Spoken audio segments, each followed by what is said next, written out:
पापा, आपने इन्हें इतने सारे रुपए क्यों दिए? यह मजदूर है, इसने हमारा काम किया है, इसके बदले हमने इसे मजदूरी दी है। क्या कोई भी काम करता है तो हम उसे पैसे देते हैं? किसी से सामान खरीदने पर भी तो पैसे देने पड़ते हैं। जैसे हम दुकान पर जाकर दुकानदार से सामान खरीदें और पैसे न दें तो यह उचित नहीं होता, बल्कि अनुचित होता है। राधिका के पापा ने राधिका की जिज्ञासा शांत करने के साथ उपसर्ग प्रत्ययों का भी कितना अच्छा प्रयोग किया है। आप लोग सोच रहे होंगे कि ये उपसर्ग क्या है। राधिका के पापा ने जो शब्द बोले, पहले उन्हें समझते हैं। मजदूर, मजदूरी, दुकान, दुकानदार, उचित, अनुचित। अब देखिए, मजदूर शब्द के अंत में ई जोड़ने पर मजदूरी बन गया और दुकान शब्द के पीछे दार शब्दांश जोड़ने पर दुकानदार शब्द बना। इसी प्रकार उचित शब्द से पहले अन जोड़ने पर अनुचित शब्द बना। किसी शब्द के पहले या बाद में जुड़कर नए शब्द बनाने वाले ये शब्दांश ही उपसर्ग और प्रत्यय है। आइए पहले जानते हैं कि उपसर्ग क्या होते हैं। ऐसे शब्दांश जो शब्द के प्रारंभ में जुड़कर उन शब्दों के अर्थ में विशेषता ला देते हैं, वे उपसर्ग कहलाते हैं। उपसर्ग के भेद। उपसर्ग मुख्यतः 3 प्रकार के होते हैं। तत्सम उपसर्ग, संस्कृत भाषा से आए उपसर्ग। तद्भव उपसर्ग, संस्कृत भाषा के प्रभाव से हिंदी में विकसित हुए उपसर्ग। आगत उपसर्ग, विदेशी भाषाओं से आए उपसर्ग। तत्सम उपसर्ग। अ अर्थ नहीं, जैसे अशुद्ध, अज्ञान, अधर्म। अति अर्थ अधिक, जैसे अतिरिक्त, अत्याचार, अत्यधिक। अधि अर्थ श्रेष्ठ अथवा उच्च, जैसे अधिकार, अधिपति, अधिनियम। अन अर्थ नहीं, जैसे अनुचित, अनुदार, अनादि। अनु अर्थ पीछे, जैसे अनुभव, अनुरूप, अनुकरण। अप अर्थ अनुचित अथवा बुरा, जैसे अपवाद, अपशब्द, अपक्रम। अभि अर्थ सामने अथवा अच्छा, जैसे अभिनय, अभिशाप, अभियोग। अव अर्थ बुरा अथवा हीन, जैसे अवतरण, अवनति, अवगुण। आ अर्थ तक अथवा भर अथवा सब, जैसे आलोचना, आमरण, आजन्म। उत अर्थ ऊंचा अथवा श्रेष्ठ, जैसे उत्कर्ष, उत्पात, उत्कर्ष। उप अर्थ छोटा अथवा नजदीक, जैसे उपदेश, उपवन, उपग्रह, उपसंहार। चिर अर्थ बहुत अथवा सदैव, जैसे चिरस्थायी, चिरंजीवी, चिरकाल। दुर अर्थ बुरा, जैसे दुर्गति, दुर्घटना, दुर्भाग्य, दुर्गुण। नि अर्थ नीचे अथवा अधिक, जैसे निवास, नियोग, निवारण। परा अर्थ पीछे अथवा उल्टा, जैसे पराजय, पराभव, पराक्रम। परे अर्थ पूरा अथवा आसपास, जैसे परिक्रमा, परिपूर्ण, परिवर्तन। प्र अर्थ अधिक अथवा आगे, जैसे प्रगति, प्रचलन, प्रवाह। वि अर्थ विशेष अथवा बिना, जैसे विज्ञान, विनाश, विशेष, विफल। सह अर्थ साथ, जैसे सहचर, सहयोग, सहपाठी। सु अर्थ अच्छा अथवा अधिक, जैसे सुपुत्र, सुपात्र, सुकर्म। स्व अर्थ अपना, जैसे स्वदेश, स्वजन, स्वतंत्र। तद्भव उपसर्ग। अ अर्थ अभाव अथवा निषेध, जैसे अभागा, अछूत, अथाह, अचल। अध अर्थ आधा, जैसे अधपका, अधमरा, अधखिला। अन अर्थ निषेध अथवा अभाव, जैसे अनसुनी, अनपढ़, अनबन, अनजान। कु अर्थ बुरा, जैसे कुचक्र, कुपुत्र, कुमार्ग। नि अर्थ रहित, जैसे निडर, निहत्था, निकम्मा। भर अर्थ भरा हुआ, जैसे भरपेट, भरपूर। सु अर्थ अच्छा, जैसे सुकर्म, सुशील, सुलभ। आगत उपसर्ग। कम अर्थ थोड़ा अथवा हीन, जैसे कम खर्च, कमजोर। खुश अर्थ अच्छा, जैसे खुशबू, खुशखबरी। ना अर्थ नहीं, जैसे नालायक, नासमझ, नापसंद। बद अर्थ बुरा, जैसे बदनाम, बदसूरत, बदकिस्मत। बे अर्थ अभाव, जैसे बेदाग, बेअदब, बेवजह। ला अर्थ बिना, जैसे लाइलाज, लाजवाब, लापरवाह। हम अर्थ साथ, जैसे हमदम, हम उम्र, हम वतन। हर अर्थ प्रत्येक, जैसे हर माह, हर साल, हर दिन।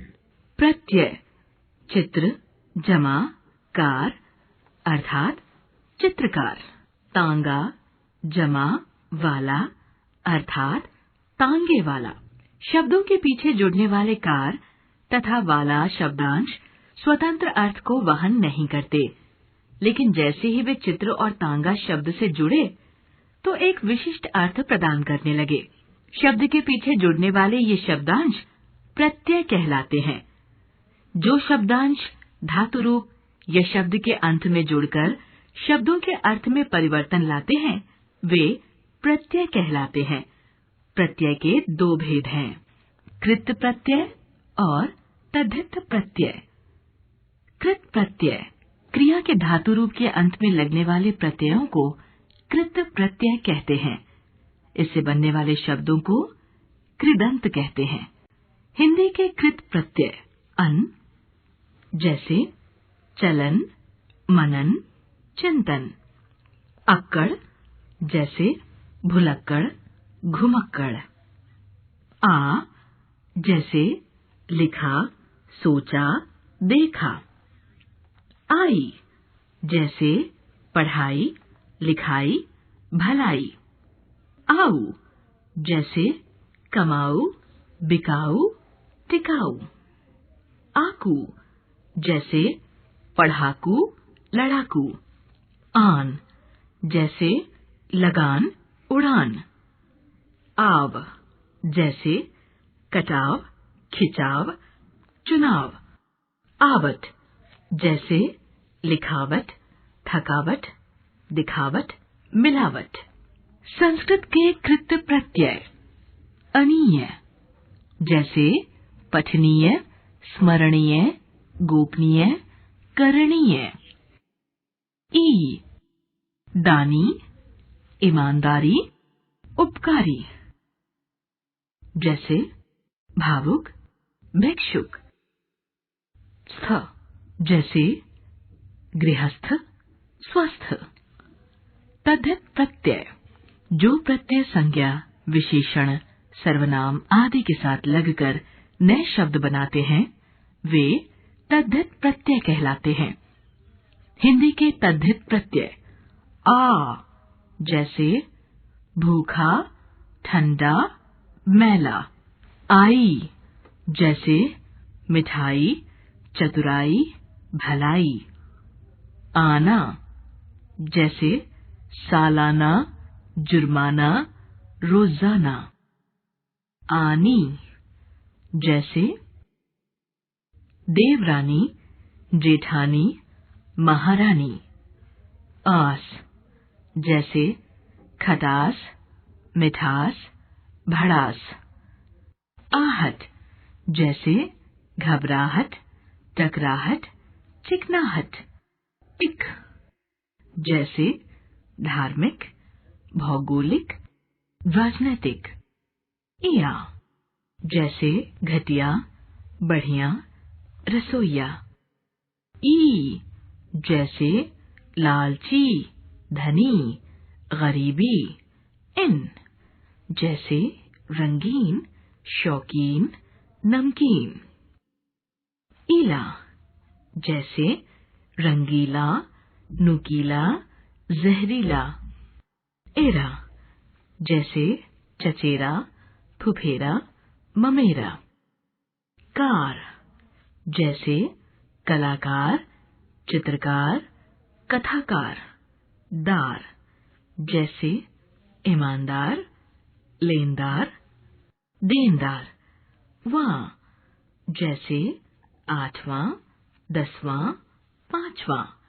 वाला, जैसे सब्जी वाला, दूध वाला, तांगे वाला। संस्कृत के तद्धित प्रत्यय आलु जैसे ईर्ष्यालु, श्रद्धालु, दयालु। इत, जैसे पुष्पित, कलंकित, शोभित। इमा, जैसे महिमा, गरिमा, कालिमा, लालिमा। ई, जैसे वंदनीय, भारतीय, नाटकीय। तम, जैसे सुंदरतम, उच्चतम, कठोरतम। त्व, जैसे देवत्व, कवित्व, ममत्व, अमरत्व। ता, जैसे लघुता, महानता, मानवता। नीय, जैसे गोपनीय, स्मरणीय, आदरणीय। वान, जैसे भाग्यवान, धनवान, बलवान, दयावान। आगत प्रत्यय आना, जैसे सालाना, रोजाना, मेहनताना। ई, जैसे घूसखोरी, बेईमानी। खोर, जैसे सूदखोर, घूसखोर, गोताखोर। गर, जैसे सौदागर, बाजीगर, जादूगर। ची, जैसे तबलची, तोपची, खजांची। दान, जैसे कलमदान, रोशनदान, इत्रदान। दार, जैसे ईमानदार, खबरदार, जोरदार। मंद, जैसे अक्लमंद, जरूरतमंद, दौलतमंद। बाज, जैसे चालबाज, गेंदबाज, बल्लेबाज। साज, जैसे जालसाज, घड़ीसाज। एक ही शब्द में प्रयुक्त होने वाले दो प्रत्यय ऐतिहासिकता, इतिहास जमा इक जमा ता। भारतीयता, भारत जमा ई जमा ता। नागरिकता, नगर जमा इक जमा ता। ईमानदारी, ईमान जमा दार जमा ई। साप्ताहिकी, सप्ताह जमा इक जमा ई। बुद्धिमानी, बुद्धि जमा मान जमा ई। कुछ शब्द ऐसे भी होते हैं जिनमें उपसर्ग व प्रत्यय दोनों का प्रयोग किया जाता है, जैसे परा जमा क्रम जमा ई अर्थात पराक्रमी। सह जमा योग जमा ई अर्थात सहयोगी। अप जमा मान जमा इत अर्थात अपमानित। निर जमा धन जमा ता अर्थात निर्धनता। सत जमा जन जमा ता अर्थात सज्जनता। अनु जमा भव जमा ई अर्थात अनुभवी। अब तक हमने सीखा मूल शब्द के भाषा परिवार से ही उपसर्ग जोड़े जाएं तो व्यावहारिक लगता है। उपसर्ग एवं प्रत्यय सामान्यतः स्वतंत्र रूप से प्रयोग नहीं होते। हिंदी में 4 प्रकार के उपसर्ग प्रचलित हैं: संस्कृत के, हिंदी के, उर्दू के एवं संस्कृत के अव्यय। प्रत्यय शब्द के अंत में जुड़ने वाले शब्दांश हैं। प्रत्यय 2 प्रकार के होते हैं: कृत प्रत्यय, तद्धित प्रत्यय। कृत प्रत्यय क्रिया अथवा धातु में जुड़कर शब्द बनाते हैं। तद्धित प्रत्यय संज्ञा, सर्वनाम तथा विशेषण के साथ जुड़ते हैं।